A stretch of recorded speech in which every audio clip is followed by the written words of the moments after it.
ZeNEX is the team that this player plays on. I won't say his name until the Street Fighter guy does. It is ZeNEXCoCa. There you go, ZeNEXCoCa.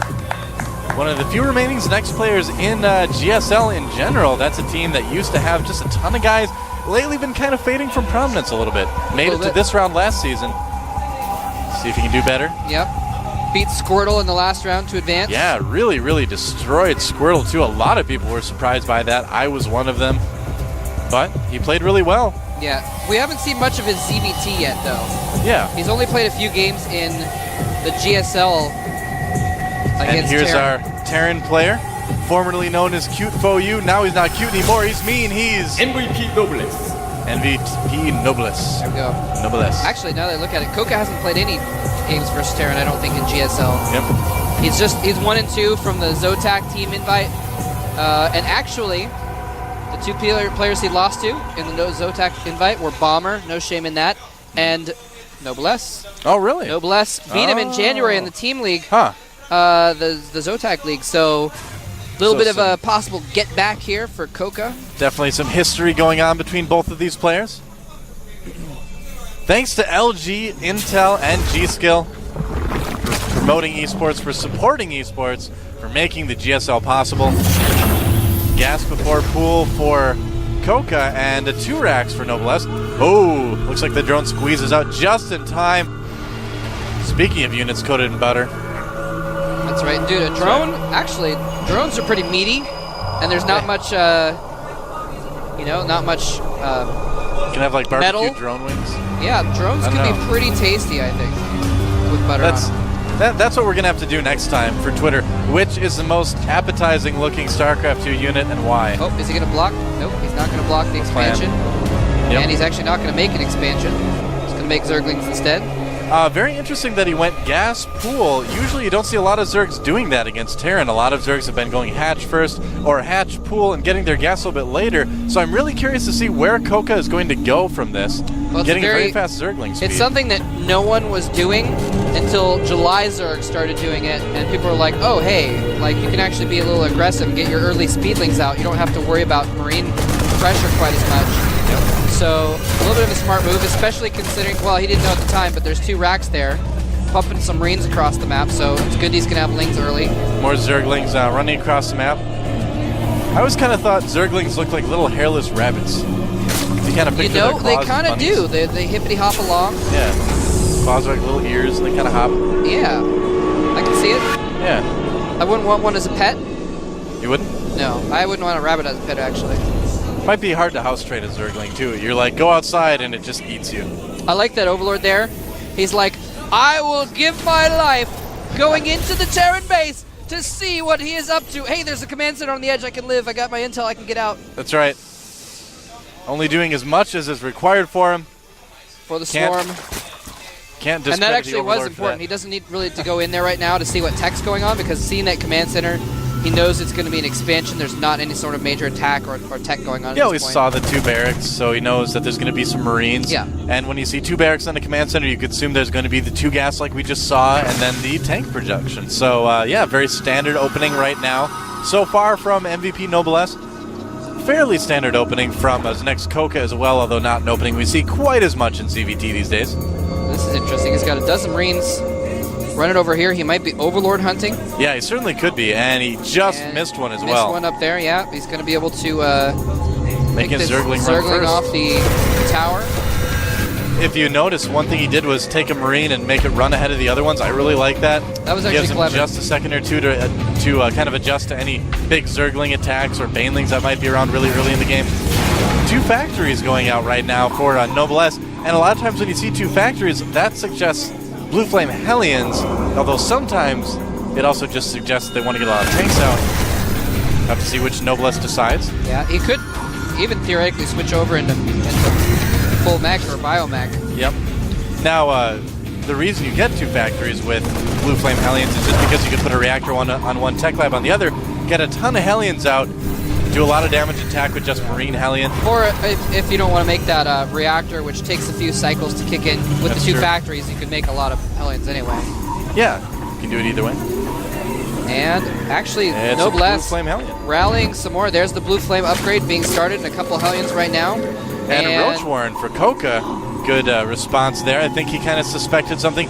Did he get a glimpse of those two factories? I think he might have, but I'm not sure. I don't think so, no. No, he didn't know. He will Okay. soon, though. That Overlord has gone back to giving its life mode, and We'll see it. Roaches might are a see good it. thing to get Nope. to, though, anyway. Actually, just went in, saw the gas. Man, that is a cowardly Overlord there. He's new. He doesn't want to make a big, splash yet. He just wants to get into a little bit, just as much as is required. and Does then not pull want to back. make the big splash of his Yep. innards falling onto the ground when he explodes. That's to also a death. big splash. And actually, there Oh, that Overlord made a big splash. another Overlord dying up at the north there. But Noblesse, I like how he's just camping that tower. He doesn't have stim, so actually, if anything comes after those Marines, he's going to be No. in really poor condition. But Coca's playing so smart right now, getting the Roach Horn, getting his Baneling Nest, getting his lair, really preparing in every way for anything Terran could throw at him. That's a good thing to do. Of course, the Zerg, he may not end up really needing the Roach Horn that much. He's producing a few Roaches right now, but that may be all he decides to get. But it's good just to kind of have it. yeah, and it is definitely good to have that around. It looks like he might even be thinking about getting a flank going on or something. He's got his Zerglings off to the side, his Roaches at the bottom. And when that Baneling Nest finishes... Oh, Comsat sees those Roaches, sees the Banelings morphing, and wisely turns around. Yeah, doesn't want to attack right into that right now. The Roaches, of course, would be a huge, huge hassle for him. Armory going up as well, so it looks like probably going to be a bit of a mech build from Noblesse. Getting siege mode as well, and Stim. So largely Marine tank with some Hellions, possibly Thor 2 thrown in. Ooh, drop being researched right now by Coca. I like that a lot. He could drop Banelings on the army. He could do a lot of things with that. Yeah. He could also Roach drop, which is something that we saw. Oh, who was doing that earlier? Oh, a lot of Banelings taken out by those Hellions. Whoa. I think that was Revival that did Roach drops. Yeah, I believe that was TSL Revival. Yeah, I was doing Roach drops, and it worked pretty well. These Zerglings are in serious trouble. Lots of Blue Flame Hellions coming in. They can easily take those Zerglings out, especially if they're heading at them at that angle. You saw how all those streams hit a few Zerglings. Yep. Took them out very quickly. Roaches are going to chase them away. Don't cross the streams with ghost busting, but with Hellions it's perfectly okay. Yeah, it's perfectly fine. Yeah. And I like how he does keep those Hellions alive. Make sure he gets them out of the way of the Roaches. In fact, he needs to run them out of the way before they get... There he goes. Because then they're going to be very useful later on. It means that when the attack happens, whether he's defending or attacking, when those Zerglings run in to try and take out your tanks and force your Marines back so that the Banelings can get in closer and everything, the Hellions could just stand their ground around the tanks and keep the Zerglings from mobbing them. So they're useful to have around. Yeah, absolutely. Hellions coming in again. He's going to sneak around the back. Oh. And he's going to kill a lot of drones with that. No, Oh, the he drones groups them grouping up. He groups them up. One more shot and all of the drones will die. Oh, Whoa. but he does lose those Hellions. Barely defending there. A lot of drones. One hit away from death. Yeah. Those are the luckiest drones ever, man. Those drones just won the life lottery. I really don't think, I was just talking about how he needs to keep them alive. I really don't think that was worth it. He lost 6 Hellions for like 8 drones or something like that. And well, yeah, that kind of pays for itself, but he can just drone back up again. Roaches being loaded up into Overlord, so it will be a Roach drop. Overlord speed kicking in the afterburners. Whenever something is slow and then gets fast, I always like to say, punch it, Chewie.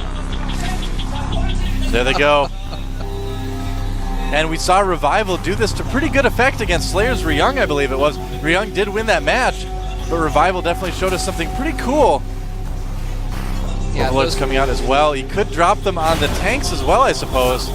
Yeah, those are mostly Roaches, but some Banelings as well. Yep. In those Overlords. He needs to make sure the Overlords don't die, though.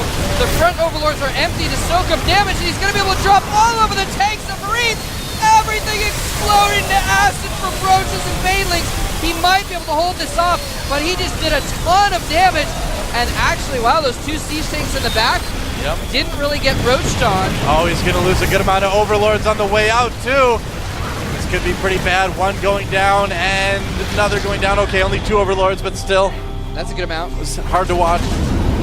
And a drop immediately loaded up. Those 2 tanks in the back really saved Noblesse there. If he had not had those... He dropped those roaches a little bit too early, I feel. Maybe he'd had some Zerglings, I don't know. But either way, he didn't target the tanks down. And the roaches, yeah, he dropped them kind of early, so they were in front of the Marines, not in the range of the, under the range of the tanks, so they were still able to shell them. Drop coming in now from Noblesse. It has not been spotted yet. It's got a... Looks like Coca does have a good amount to defend, though. All right, so this drop's not really going to do anything. Needs to pull back. And no third base from either player yet, except for that one. My minimap is off at the bottom. I'm sorry. I'm sorry, guys. There's actually a third base for ZeNEXCoCa. There it is. Right. Yep. No Zerg player on this game except for that one. That's right. No tanks in this game except for those, and no factory starports, turrets, Marines, reactors, overlords. Except for all those ones that are there. Grass. So now that we've established this is a Zerg versus Terran, I like the fact that he knows that he did enough damage to take that third base, but it might not actually be good at all because the Marines are going to slaughter those drones with some nice stutter stepping. And they go back for the hatchery. Is he going to be able to get the hatchery before the roaches and banelings get in there? Loading no, it up. He's not. Everybody knew about that hatchery except for me. ZeNEXCoCa making him pay for it. Wow, you know what? He's Another got drop roach coming speed. in. He's got drops, but he has no other lair tech. He doesn't have an infestation pit. No real upgrades yet either, right? I think he has roach speed. I don't believe Coca has any weapon or armor upgrades at this point. He's got none of that stuff. Actually. Oh, run, banelings! All right, nothing really happening there. The cowardly overlord, in case y'all were wondering, just was cowardly once again. He's still alive. Big attack coming out from Noblesse right now. Yep. Now Coca does have his overlords loaded up once again. This time mostly with banelings and only a few roaches. So gonna do a little bit better dropping earlier on the bio.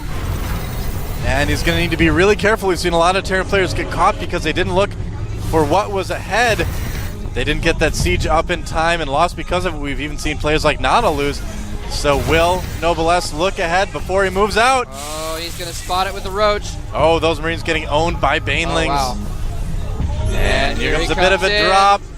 There are Marines there. He's going to stim and try and kill the overlords, but the front ones, again, don't have anything in them. He's falling back. Dropping a little bit too early, but there's so many roaches. Nice roaches coming in the front. The drop's doing not a lot of damage, but forcing him back. And there weren't a lot of Marines there to begin with. Oh, nice. The Overlord being picked up by the medevac, and there's nothing that can hit it. The Thor. The benefit being that the Thor pilot can just look out the window and laugh as the roaches run around underneath it. Yeah, but he won't be laughing because ZeNEXCoCa is going to attack the main base. Yeah, this might actually finish him off here. He's got a lot of roaches there. There's nothing in those Overlords, but they can suffer damage with so many roaches there. Tanks in the back doing lots of damage. If he can protect those tanks, he might be able to hold this off after a while. Really needs to micro those roaches in. They're taking a lot of damage from the siege tanks right now. Oh, banelings coming in, actually killed very quickly. And Noblesse holds with those tanks in the back really being heroes. Yeah, the roaches not microing in like you really should on an attack like that. And Marines dropping in the natural. Drones forced to fight, then forced to flee. Then Zerglings forced to fight. Roaches forced to fight. And the Marines finally loaded up into the medevac. Wow. Both players losing a lot in all these situations. I mean, normally at this point, you'd expect the Harvesters to be up in the like 50 or 60 range. Right now, Zerg has 35 drones, 42 SCVs for the Terran player, who's also getting up a planetary fortress at the right side of the map. So, kind of low econ situation. They both kind of traded, ended up about even.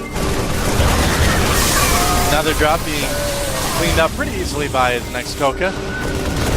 And another drop coming down to third. Noblesse really putting the pressure on Coca this game with all these drops. And this is what happens when you've got no Spire tech. He doesn't have infestors. He doesn't have a Spire. He can't make anything to deal with these medevacs other than Queens, and he's getting really harassed by it. And as a result, down to 28 drones, which is not good at all for 2.5 bases. Yeah, a lot of times in games like this, the Mutalisks are out. The drops are basically shut down.